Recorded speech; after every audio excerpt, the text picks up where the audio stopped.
As tax cuts and buoyant housing prices boost the economy, retail is booming and sellers in Melbourne, they are back. And to talk us through all of this and more is Nerida Consibee, Chief Economist at REA Group. Good morning to you, Nerida. OK, let's start first of all about the sellers in Melbourne because they are back.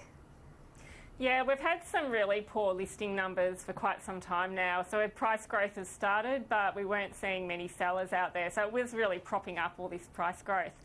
We have started to see sellers return in Melbourne. If we have a look at December 2019, it was quite flat compared to 2018, but we did see a pickup, particularly in premium markets. Now, Nerida, what about as we look at some of the pictures of Melbourne, and we're talking property, of course, this morning as well, but that is all linked to interest rates. Now, we've had a story leading our bulletin all morning as to whether there will be a rate cut in early February. What are your thoughts? Yeah, look, I think the markets aren't pricing it in entirely. If we have a look at a lot of the bank economists, they're all saying there will be a rate cut, but I think there is still a little bit of uncertainty as to whether we will see a cut.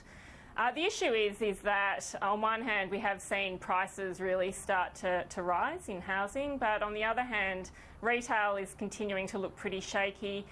Wages growth isn't really occurring. We're still seeing very, very low inflation levels. So we do have these mixed signs in the economy, which no doubt the Reserve Bank are looking at very closely over the next, or have been looking very closely for some time, but will be looking more closely over the next few weeks. We've obviously just finished the Christmas period, a lot of shopping. Online shopping seems to be increasing, less bricks and mortar, but also more experiences people are spending money on as opposed to material things. Yeah, there's been some really bad news with retail over the last few months. We've had a lot of store closures. We had Harris Scarf announcing a lot. We had Bardot shutting down. And all of this is quite problematic for shopping centre owners. So fewer retailers and also more people moving online. So we've got not only do we have very low retail trade numbers, but more people are not shopping in store and they are shopping online. There is one sector of the market that is doing exceptionally well, and that's luxury retailing. And if we have a look at what's happening in places like Chadstone Shopping Centre, they are expanding to include an expanded luxury mall. So they already include a lot of luxury in their centre. We're seeing retail property do really well in places around Castlereagh Street in Sydney, also Collins Street in Melbourne. So there is very, very mixed signs, mostly negative for retail, but if we have a look at luxury, people are shopping more. Houses in Sydney going through the roof, the units though not moving very quickly at all. No, so we've been looking a little bit more across Sydney as to see what's happening with pricing, and we can see clearly that house prices have moved very, very quickly. So particularly in the places where housing is already very expensive, so inner east of Sydney, lower North Shore, Northern Beaches, inner west.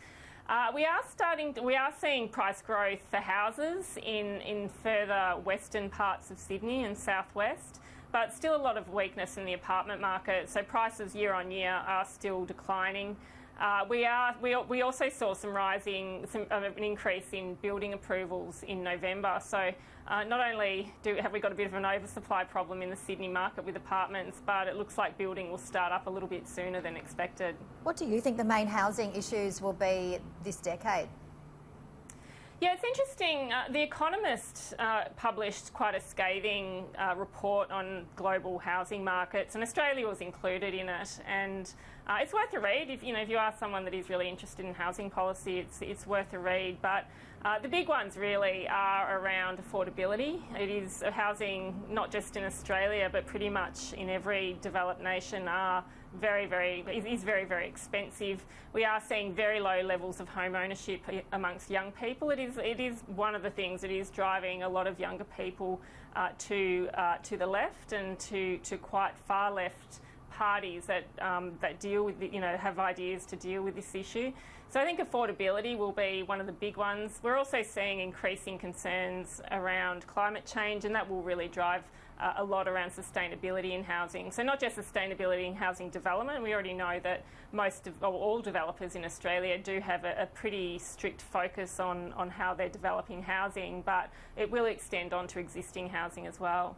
Just finally, Nerida, it's quite cumbersome, isn't it, the whole process of of getting finance, buying homes, particularly after the Royal Commission. We're seeing a lot of people being given the green light to buy property, but it's just all a little bit slowed up, isn't it, right at the minute?